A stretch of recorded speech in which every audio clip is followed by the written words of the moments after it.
All right, we've got a Williams Swing Time wedge head pinball machine. You notice that when Williams made wedge heads, they've got the wedge like upside down. It's like even the same artwork that Gottlieb used, only they made the wedge narrower on top than on bottom, which is kind of interesting. This is from, I think, around 1963, if I remember right, but you can look that up on internet. It is a mostly working pinball. I think there are probably a few little things that could use tweaking. It doesn't have the coin apparatus, so it's just, right now it's just wired up for free play. When you, in fact, somebody put like a doorbell button on here, and when you hit this, it starts the game. I'm sure it could be made to be coin operable again, but you would need to find the hardware there. I don't have, this is an old enough coin door. I don't have a bunch of spare coin doors like this, so I don't even have the parts to put those back. But it mostly works. It's missing a little instruction card here, unfortunately. The paint is flaking a lot on the back glass. Playfield's in pretty good shape.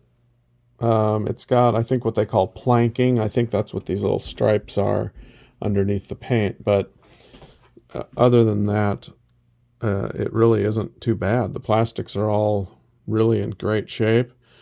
We did shop it, so went ahead and put new bulbs. I didn't use LEDs. I just used brand new incandescent bulbs. I used number 47s because they last longer. And we put brand new rubbers on it. And I put a new ball in it, so it has a new ball. I can install a lock and key if you care. Just let me know when you win it, and I'll put a lock on it. But it's missing the back door of the head, unfortunately. But that's something that could be cut out of plywood. But I'll try it. I'll just show you how it works. So let's see, it says 1525 score. Let's see if it resets the scores. Okay, so it reset the scores. It brought us up to 5 balls in play. Oh yeah, and this is a add-a-ball machine, which is kind of cool. Instead of, I mean, in a sense, it's the same as a regular machine, but in another sense, it's not. When you get a special, it pops another ball on there. So your goal on one of these isn't to win free games. It's to keep playing and keep adding more balls as you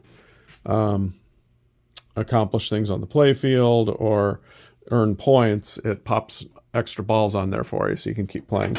This is one of these old ones where you have to press this lever to put the ball in play. So here we go. So you notice it lit the red bumper there. Oops. And see, it drained. It went down to 4 balls to play. I mean, I know it's kind of the same thing as a regular machine, but now there it lit the green bumper, so that's working. And by the way, it also lit the I and the M when we rolled through the T and we rolled through the I and the M, and so it lit them down here, so that's working. Whenever you hit advance, it's advancing the little circle around here. If we could read the instructions, we would know why you want to do that. But I'm guessing that every time it goes around, it probably does something special.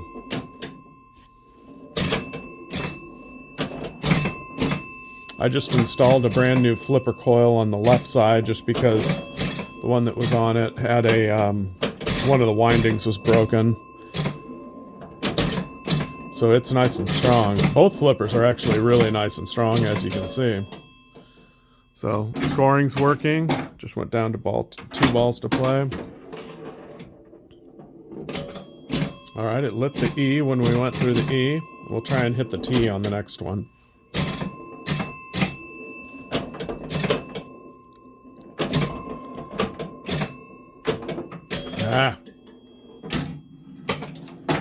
Okay, last ball. Let's see if we can get it in that T. Hey, we did it. All right, hey, did you hear that pop?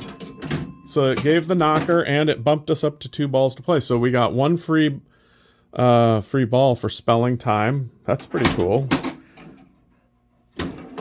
And now they're all lit, but it lit the 100, so I guess it must light the 100 thing when you, oops, when you get all 4 spelled. So then it goes to game over, and your flippers are dead, and there you go.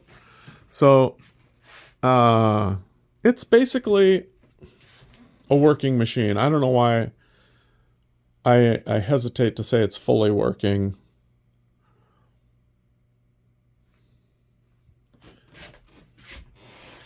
I don't know. I guess it's because it's missing that coin apparatus. And I just am not sure because I haven't like inspected this thing tirelessly to try to make sure it's 1000%. But it's basically working, as you can see. I think it would be safe for just a regular Joe Schmo to buy this to put in their basement.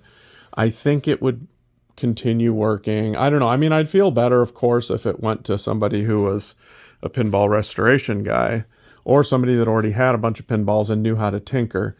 Just because maybe it's because it's what 60 years old. That I just feel a little bit hesitant to say that, oh yes, you know, you'll not have any problems with this. It'll be, you know, it'll work flawlessly for you. I can't go that far. So if you're at all skittish and you're afraid to like look in the back of something if it's not working, then maybe this isn't the machine for you. But if you're not afraid to get your hands dirty and tinker, this is probably fine because I think you'll be able to keep it working. I did inspect and I did lubricate and clean and make sure that all of the mechanical like step-up units for like the ball and play, the bonus thing, what is there, another one? I think those are the only 2. I made sure that those were working and you know, lubricated and everything is smooth on them. That's the main thing you got to fix on these old EMs, because if you don't get those step-up units really nice and lubricated and working smoothly, they just, it's like the computer that runs the game, and the thing just won't run right if those aren't addressed. So we addressed those. So there you go, William swing time. We'll start another game just to finish on another good note. See? Reset the scores, went back to 5 balls in play, and here we go. So,